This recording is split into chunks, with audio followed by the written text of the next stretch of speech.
എന്നെ വിൽക്കാനുണ്ടേ, എന്നെ വിൽക്കാനുണ്ടേ. നീട്ടിയുള്ള ആ വിളി ആരെങ്കിലും കേട്ടുവോ? കേൾക്കണം, രസകരമായ വിളിയാണ്. പിണറായിക്കെതിരെ വേണമെങ്കിൽ ഞാൻ മത്സരിക്കാം, മത്സരിക്കാൻ ഒരു സീറ്റ് തന്നാൽ മതി. ഉദ്ദേശം വേറൊന്നുമല്ല, ഒന്ന് മത്സരിക്കണം. ചാവുന്നെങ്കിൽ ആന ചവിട്ടി ചാവണം, അല്ലാതെ മറ്റാരെങ്കിലും ചവിട്ടി ചത്തിട്ട് കാര്യം എന്താ? ആന ചവിട്ടി തന്നെ ചാവണം. ഇതാ വീണ്ടും അടുത്ത നിലവിളി. ഉറക്ക ബീപ് ശബ്ദമിടൂ.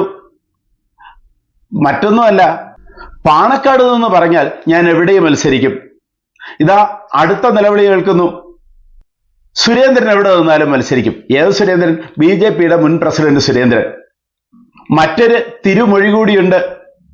വേറൊന്നുമല്ല, സുരേന്ദ്രൻ തന്നെ പേടിച്ച് ഓടി നടക്കുകയാണത്രേ, താൻ മത്സരിക്കാനുള്ള സീറ്റിൽ വരാതിരിക്കാൻ.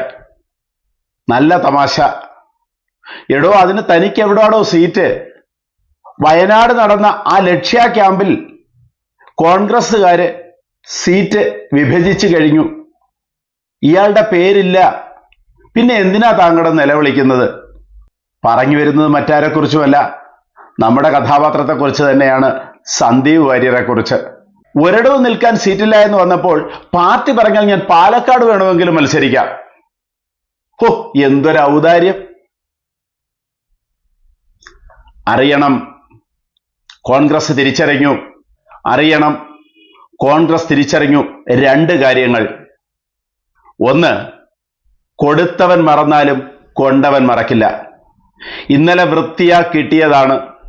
കൊടുത്തവനാണ് സന്ദീപ് വാര്യർ, കിട്ടിയതാണ് കോൺഗ്രസ് നേതാക്കൾക്ക്. മദാമ എന്നും പപ്പു എന്നും തുടങ്ങി ഇനി കേരളത്തിലെ കോൺഗ്രസ് നേതാക്കന്മാർക്കെതിരെ വരെ അസഭ്യവർഷം. BJPയുടെ സഹയാത്രികനായിരുന്നു കൊണ്ട്. അപ്പോൾ നന്നായി കിട്ടിയതാണ് കോൺഗ്രസിന്. കൊണ്ടവൻ മറക്കില്ല വാര്യരെ, ഒരിക്കലും മറക്കില്ല. കുഞ്ഞുണ്ണി മാഷ് പറഞ്ഞ കാര്യം കോൺഗ്രസ് നേതാക്കൾക്ക് നന്നായി അറിയാം. ഗുരുത്വമില്ലാത്തവൻ കരുത്തനായാൽ കരുതി കൂട്ടി വച്ചിടും വിനയേറെ. ഇന്നലെ വരെ കൂടെ നിന്ന ചാനൽ ചർച്ചകളിലൂടെ നേതാവാക്കി വളർത്തിയ BJP നേതാക്കൾക്കെതിരെ, BJPക്കെതിരെ അസഭ്യവർഷവുമായി കോൺഗ്രസിന്റെ പടിവാതിൽ കടന്ന് എത്തിയ അന്ന് രാവിലെ മുതൽ ഇന്നലെ വരെ ദൈവം എന്ന് പറഞ്ഞ് ആരാധിച്ചിരുന്ന നേതാക്കൾക്കെതിരെ അസഭ്യവർഷം തുടങ്ങി. അകന്നു നിന്നവൻ അടുക്കുമ്പോഴും സൂക്ഷിക്കണം എന്ന് കോൺഗ്രസിനറിയാം. അതുകൊണ്ട് തന്നെ ഇത്തവണ സീറ്റില്ല, ഇനിയുമില്ല. ഇപ്പോഴത്തെ പ്രസ്താവന എന്താണ്? ഹോ, എന്ത് ദയാവായ്പാണ്! നേതാക്കൾ പറഞ്ഞാൽ ഞാൻ പാലക്കാട് വേണമെങ്കിലും മത്സരിക്കാമത്രേ. മറ്റൊന്ന്, പാണക്കാട് എന്ന് പറഞ്ഞാൽ പറയുന്ന സീറ്റിൽ ഞാൻ മത്സരിക്കും. വാര്യരെ, തനിക്ക് ആരാ സീറ്റ് തരാമെന്ന് പറഞ്ഞത്? സീറ്റില്ല എന്ന് കോൺഗ്രസ് നേതൃത്വം താങ്കൾ വന്നു കയറിയപ്പോഴേ ഉറപ്പിച്ചു കഴിഞ്ഞു. ഇവിടെ നിൽക്കുന്നവർക്ക് കൊടുക്കാൻ സീറ്റില്ല, പിന്നെയാണ് വല്ലയിടത്തുനിന്നും കയറി വന്നവന് എന്ന് കെ മുരളീധരൻ മുഖത്ത് നോക്കി പറഞ്ഞില്ലേ? പഞ്ചായത്ത് ഇലക്ഷന് മത്സരിക്കാൻ യോഗ്യതയില്ലാത്തവനെ നിയമസഭാ ഇലക്ഷന്റെ പേര് പറഞ്ഞ് പാർട്ടിയെ അപമാനിക്കരുതെന്ന് ചെന്നിത്തല പറഞ്ഞില്ലേ? ഇനിയും കടിച്ചു തൂങ്ങി നിന്നിട്ട് എന്താ കാര്യം?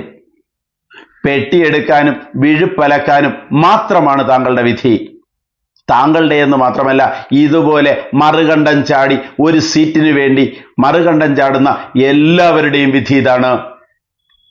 കേരളത്തിന്റെ രാഷ്ട്രീയത്തിൽ നമ്മളത് കണ്ടതാണ്. സന്ദീപ് വാര്യരെ പറഞ്ഞത് മറ്റൊന്നുമല്ല, ഒരു കലത്തിലുള്ള ചോറ് വെന്തോ എന്നറിയാൻ കലത്തിലെ മുഴുവൻ ചോറും ഓരോന്നായിട്ട് എടുത്ത് ചവച്ച് നോക്കേണ്ട ആവശ്യമില്ല. ഒന്നെടുത്ത് ഒന്ന് അമർത്തി നോക്കിയാൽ മതി. ഒരു അരിയെടുത്ത് ഒന്ന് അമർത്തി നോക്കിയാൽ മതി കലത്തിലുള്ളത് മുഴുവൻ വെന്തോ എന്നറിയാൻ. അതുപോലെ തരാതരത്തിന് പാർട്ടി മാറുന്ന, സ്ഥാനം മോഹിച്ച് എല്ലാ വാതിലിലും തരാതരത്തിന് കയറിയിറങ്ങി നടക്കുന്ന നേതാക്കന്മാർക്ക് നാളെയും കിട്ടുന്ന അനുഭവം ഇതാണ് എന്നോർമ്മിപ്പിക്കാനാണ് സന്ദീപ് വാര്യരെ എടുത്തത്. ഇന്നലെ വരെ മോദി, അമിത്ഷാ എന്നൊക്കെ പറയുമ്പോൾ, BJP എന്ന് പറയുമ്പോൾ, സംഘം എന്ന് പറയുമ്പോൾ തേനൊലിച്ചുകൊണ്ടിരുന്ന സന്ദീപ് വാര്യർ ഒരു രാത്രി ഇരുട്ടി വെളുത്തപ്പോൾ ഇതിനെയെല്ലാം മാറ്റിപ്പറഞ്ഞ്, ഇവരെയെല്ലാം പരിഹസിച്ച്, ഇതെല്ലാം കോൺഗ്രസ് നേതാക്കന്മാർ കാണുന്നുണ്ട്. നാളെ തങ്ങൾക്കും ഇതാണ് അനുഭവം എന്നവർക്കറിയാം.